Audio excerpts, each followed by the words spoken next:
ओम श्री गणेशाय नमः।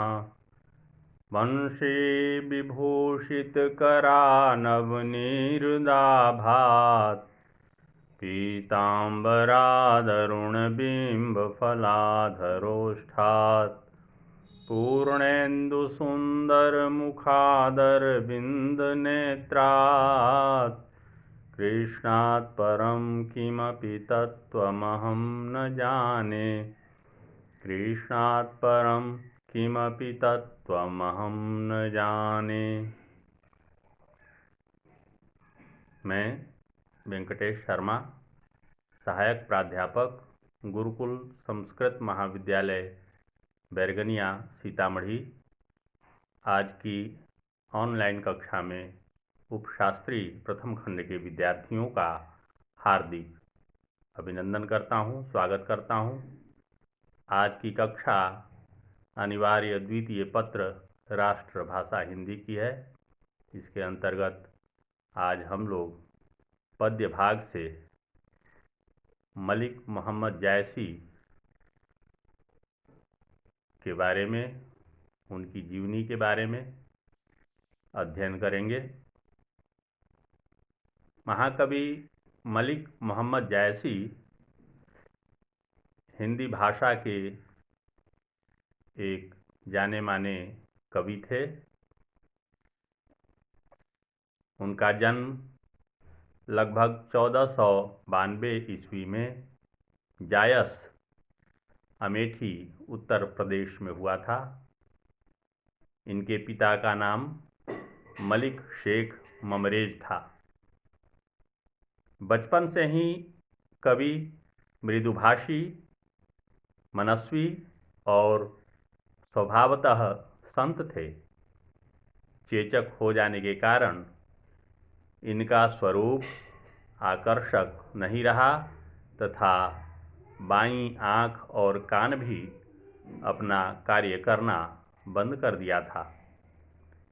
बचपन में ही अनाथ हो जाने के कारण वे बाल्यकाल से ही साधु फकीरों के सानिध्य में भ्रमण करते रहे।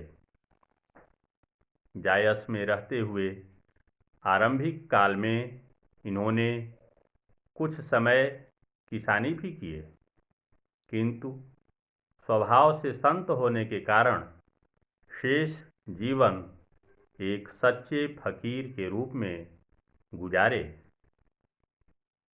इनका निधन अनुमानतः 1548 ईस्वी में हुआ था। मलिक मोहम्मद जायसी की मुख्य रचनाएं पद्मावत, अखरावट, आखिरी कलाम, चित्रलेखा,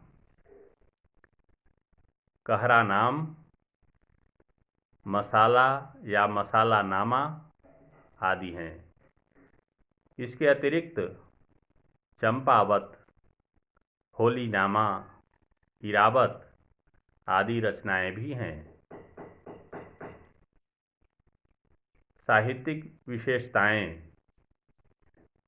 मलिक मोहम्मद जायसी चौपाई, दोहा आदि कड़बक शैली में रचना करने वाले कवि थे, रचनाकार थे। इनके लिखे अनेक काव्य हैं। आचार्य रामचंद्र शुक्ल, डॉक्टर माता प्रसाद गुप्त आदि अनेक विद्वानों द्वारा अलग अलग जायसी ग्रंथावली नाम से ग्रंथ संपादित किए हैं। जायसी की रचना उनके उज्ज्वल अमर कीर्ति का आधार है। महान कथा काव्य पद्मावत, जिसमें चित्तौड़ नरेश रतन सेन और सिंघल द्वीप की राजकुमारी पद्मावती की प्रेम कहानी, जिसका विकास जनश्रुतियों एवं आगे स्वयं कवि की सर्जनात्मक कल्पना से संभव हुआ है। मलिक मोहम्मद जायसी प्रेम की पीर के कवि हैं। मार्मिक व्यथा से भरा हुआ यह प्रेम अत्यंत व्यापक गूढ़ आशयों वाला तथा महिमामय है।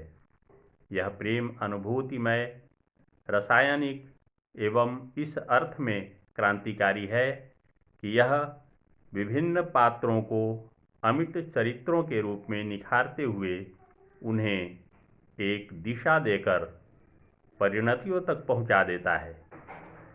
खाण जैसी मीठी और खालिश अवधि में लिखे काव्य में कवि की विशाल हृदयता, मार्मिक अंतर्दृष्टि और लोक जीवन के विस्तृत ज्ञान की अभिव्यक्ति हुई है।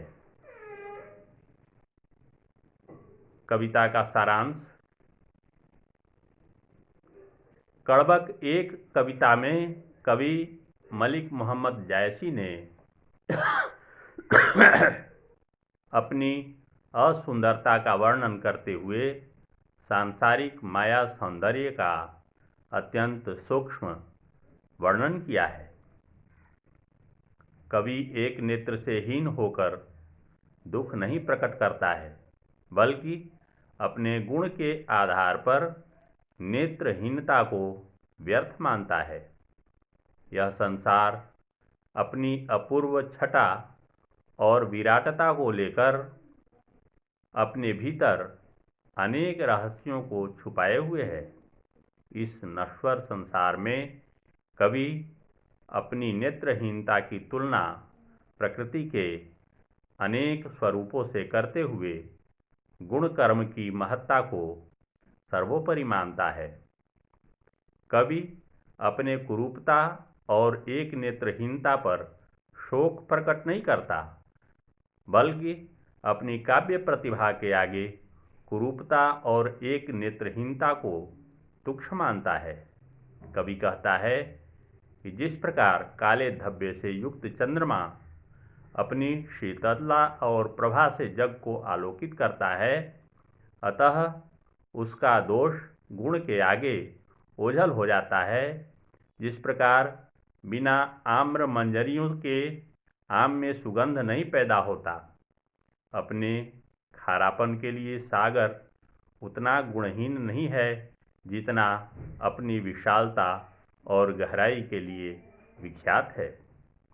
इस प्रकार आज की कक्षा समाप्त हुई। धन्यवाद।